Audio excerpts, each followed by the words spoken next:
ऐसा साया जो खामोशी से सबको अपनी गिरफ्त में लेने वाला था। और ये साया था काला स्याह चीता। लेकिन ये अकेला नहीं आया था, ये पहले से ज्यादा ताकतवर हो चुका था। इसके साथ एक मुकम्मल टीम थी और इसका मकसद सिर्फ एक था, पूरा जंगल अपने कब्जे में लेना। उसे काले सांप के अंजाम का पता चल चुका था और अब वो ताकत से नहीं, सियासत से जंग लड़ने आया था। और स्याह चीते का साथी था काले सांप का भाई, जिसकी आंखों में सिर्फ नफरत और इंतकाम की आग जल रही थी। काला चीता सिर्फ ताकतवर नहीं, वो बहुत सियाना और समझदार भी था। इस दरख्त पर चढ़ूंगा आज तो मजे ही आ जाएंगे भाई। बाबा कमाल हो गया। अरे बंदर मियाँ, मेरी बात सुनो, तुम्हारे लिए तोहफा लाया हूँ। अरे ये आफत कहाँ से आ गई? कौन है आप भाई साहब और मुझसे क्या चाहते हैं, बताइए जल्दी। घबराने की जरूरत नहीं, मैं तुम्हें नुकसान पहुंचाने नहीं आया हूँ यहाँ, बल्कि तुम्हें इनाम देने आया हूँ। तुम्हारी तरफ दोस्ती का हाथ बढ़ाने आया हूँ मैं। लेकिन तुम तो हमारे जंगल के दुश्मन हो, तुम कभी हमारे दोस्त नहीं हो सकते। तुम्हारी इस मुस्कुराहट के पीछे भी जहर छुपा है, इसमें जरूर कोई न कोई चाल होगी तुम्हारी।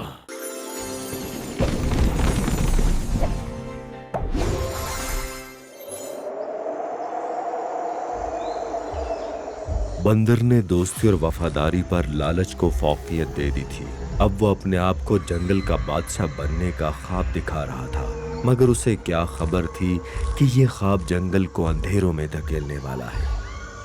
आज जंगल की फिजा कुछ अजीब सी लग रही है। हवा में एक बेचैनी है, लगता है कोई अनहोनी होने वाली है। ये बंदर अभी तक क्यों नहीं आया? उसे तो कब कहा जाना चाहिए था। कहीं वो भी तो हमसे दोस्ती का ढोंग रचाकर धोखा तो नहीं दे रहा? हाँ,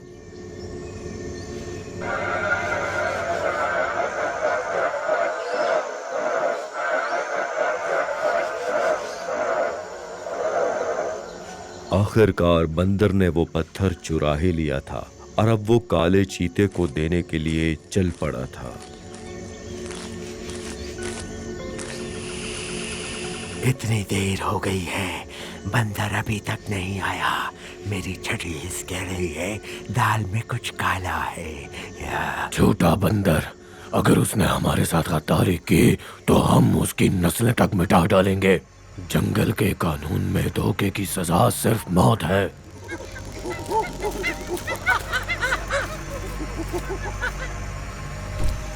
ये सब बातें चल रही थीं कि अचानक बंदर आ ही गया। उसकी आंखों में लालच और हाथों में वो चमकता हुआ पत्थर था।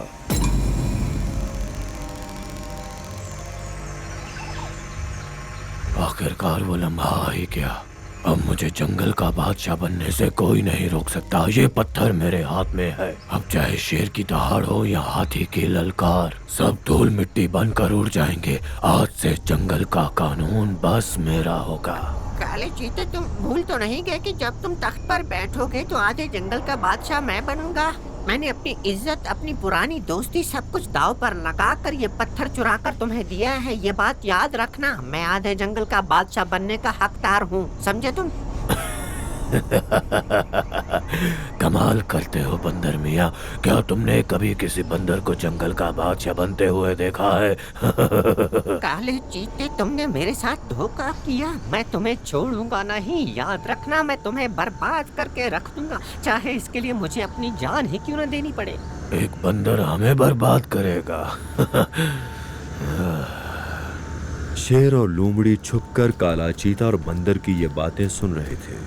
मुझे तो पहले ही पता था कि ये काला चीता धोखेबाज है, और तुमने देखा कि आखिर उसने अपना घटियापन जाहिर कर ही दिया। शेर और लोमड़ी आहिस्ता आहिस्ता आगे बढ़ रहे थे। उनके कदमों की चाप इतनी खामोश थी कि जैसे जंगल की हवा भी सांस रोक कर देख रही हो। बंदर मियाँ, जाकर अपने शेरू से कह दो कि अब जंगल का बस एक ही बादशाह है और वो है काला चीता। तुझे मैं बताता हूँ कि जंगल का बादशाह कौन है, गद्दार चीते। अरे इस तरह नहीं शेरू, इस गद्दार को बर्बाद करने के लिए हमें कोई मंसूबाबंदी करनी चाहिए। जो अपने सबसे अच्छे दोस्त को धोखा दे सकता है वो जंगल में किसी को भी धोखा दे सकता है। तुम इस जंगल के नाम पर धब्बा हो, तुम तो यहाँ रहने के हकदार भी नहीं हो और ऊपर से ख्वाब देखते हो यहाँ का बादशाह बनने के। पागल हो गए हो क्या? तुम जैसे कमजोरों के बस की बात नहीं है बादशाहत।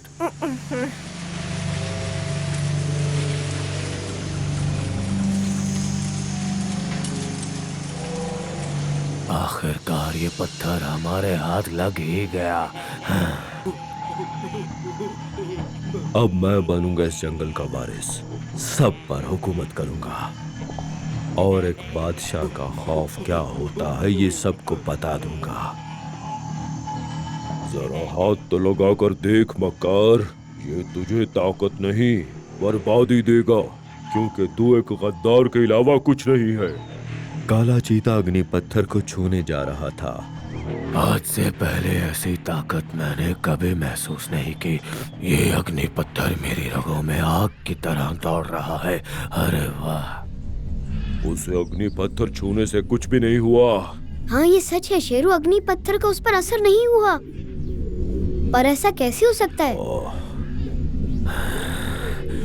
अग्नि पत्थर मुझे और ताकत दे।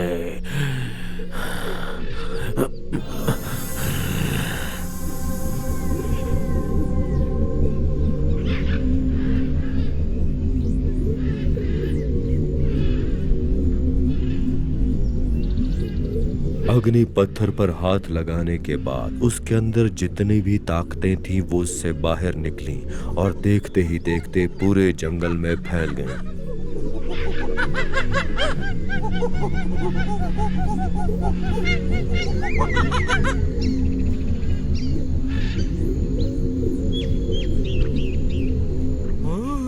अरे हाथी, वो देखो आसमान से कोई ताकत निकल रही है। ऐसा लगता है कि जंगल में कुछ नया आने वाला है, कुछ बदलने वाला है। तुम क्या कहते हो? ये नहीं हो सकता। अग्नि पत्थर काले चीतों को मिल ही नहीं सकता। अगर ऐसा हुआ तो वो पूरे जंगल को बर्बाद कर डालेगा। नहीं, ये अनहोनी नहीं हो सकती, ये नामुमकिन है। आखिर ये हो क्या रहा है? अग्नि पत्थर ने उसे बर्बाद क्यों नहीं किया, बताओ। मुझे तो खुद समझ नहीं आ रही है शेरू, पर एक बात साफ है जिसका मुझे खौफ भी था। अगर अग्नि पत्थर ने उसे कबूल कर लिया तो इस जंगल की बर्बादी तो यकीनी है। लेकिन ये ताकत सिर्फ कुछ ही वक्त के लिए थी, फिर सब कुछ अपनी जगह वापस आ चुका था, जैसे कुछ हुआ ही ना हो।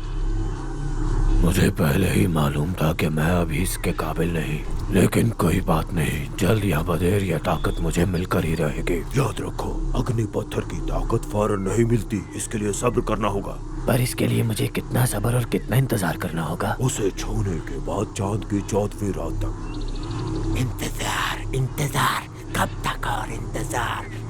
लगता है कुदरत ने हमें कुछ वक्त दे दिया है, इसलिए हमें जल्द से जल्द उसे रोकने की कोशिश करनी होगी। जो अपने सबसे करीबी दोस्त को धोखा दे सकता है वो जंगल में किसी को भी धोखा दे सकता है। तुम इस जंगल के नाम पर धब्बा हो, धब्बा।